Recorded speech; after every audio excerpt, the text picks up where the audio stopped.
Yo pienso que para evaluar las políticas públicas y específicamente las políticas públicas culturales, necesitamos un enfoque societal.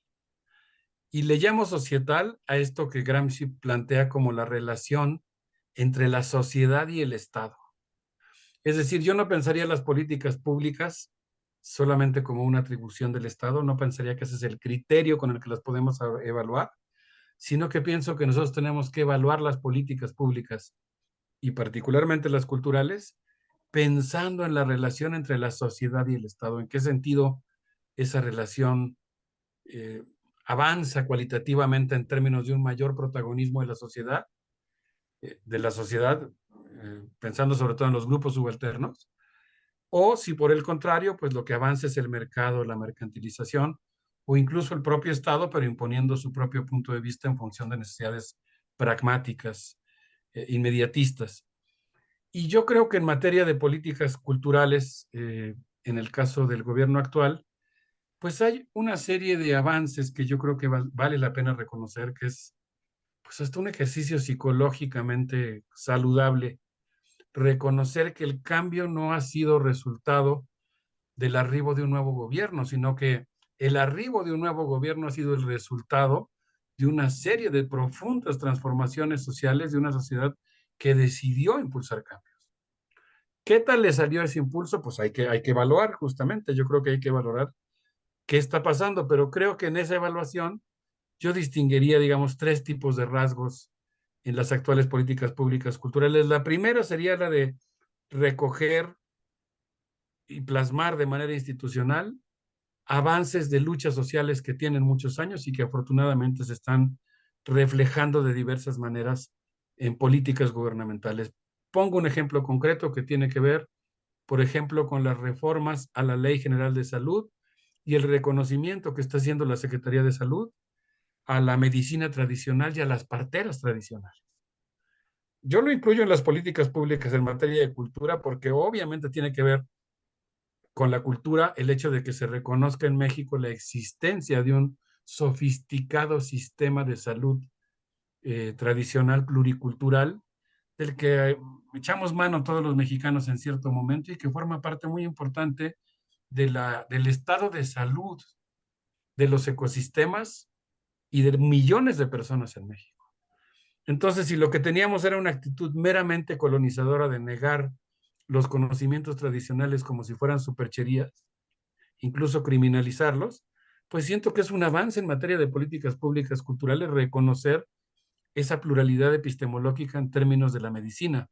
Un segundo bloque yo lo consideraría ambiguo, contradictorio, simorónico. Tiene que ver, como en el caso del programa Sembrando Vida,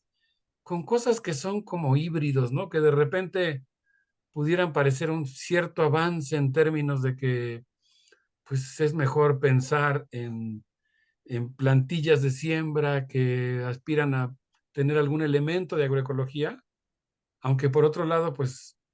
en cierto sentido se vuelven mera simulación en muchos casos, le imponen a los campesinos lo que deben de sembrar y pues en ese sentido están, digamos que subsumiendo los territorios indígenas en una lógica productiva y mercantil que atenta severamente contra su cultura. Y el tercer componente o la tercera línea de ese diagnóstico de las políticas públicas en materia de cultura sería yo diría que consiste en una política francamente de continuación de la colonización en nombre del progreso y el crecimiento económico que le está haciendo un enorme daño a los territorios, los conocimientos y los derechos de los pueblos originarios con una serie de megaproyectos que están destruyendo a las culturas, que están destruyendo el ecosistema que hace posible que se sustenten las culturas y en ese sentido pues están afectando derechos culturales muy importantes. Uno de los grandes avances que se lograron con los acuerdos de San Andrés, a pesar de su traición parcial al no reconocer las autonomías como una herida abierta que sigue respirando en el México actual, pero hubo cosas importantes como fue la modificación al artículo segundo constitucional y el reconocimiento a la cultura de los pueblos originarios, al derecho a su cultura y el derecho a ser consultados en cosas que tuvieran que ver con sus territorios. Yo incluiría eso dentro de las políticas públicas culturales porque pienso que los proyectos de desarrollo tendrían que incluir la consulta, la voz, la participación de los pueblos originarios, y eso pues tendría que ser parte fundamental de una política pública en materia de cultura en México.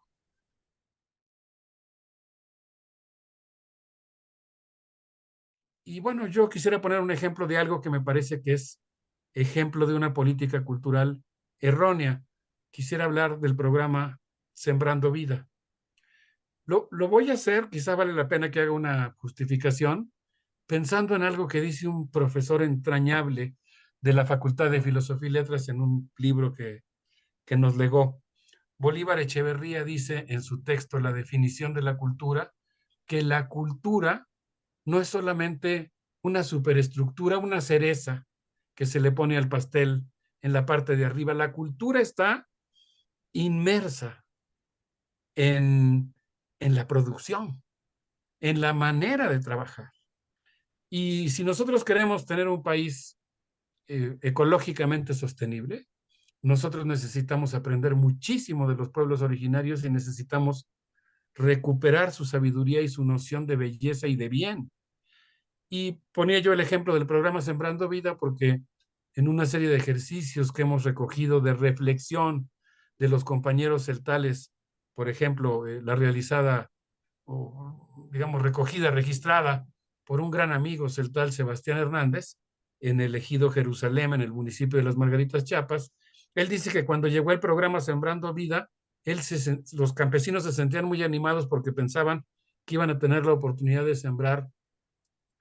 pues una serie de árboles y de hortalizas que son propios de la región, pero se decepcionaron mucho al darse cuenta que les imponían una plantilla de cultivos que no tomaba en cuenta lo que ellos sabían. Y esa decisión provocó lo que él llama, insisto en el nombre de mi amigo Sebastián Hernández Luna, provocó lo que él llama una serie de paisajes de desastres agrícolas, de plantas que nunca florecieron. Y yo creo que en cierto sentido nosotros debiéramos aspirar a que nuestro país florezca. Y para que eso ocurra, para que las plantas se den, para que las maderas preciosas, para que los árboles gigantes sigan existiendo, para que nuestros ríos estén sanos, nosotros necesitamos políticas públicas en materia de cultura con un concepto amplio que no limite la cultura solamente a lo que deja dinero o al espectáculo o al entretenimiento, sino que sea una política de cultura que entienda que el trabajo también es cultura y que reconozca la pluralidad de culturas que existen en nuestro país. En pocas palabras, que abandone la actitud colonizadora, la actitud folclorizante y que establezca más bien una política pública cultural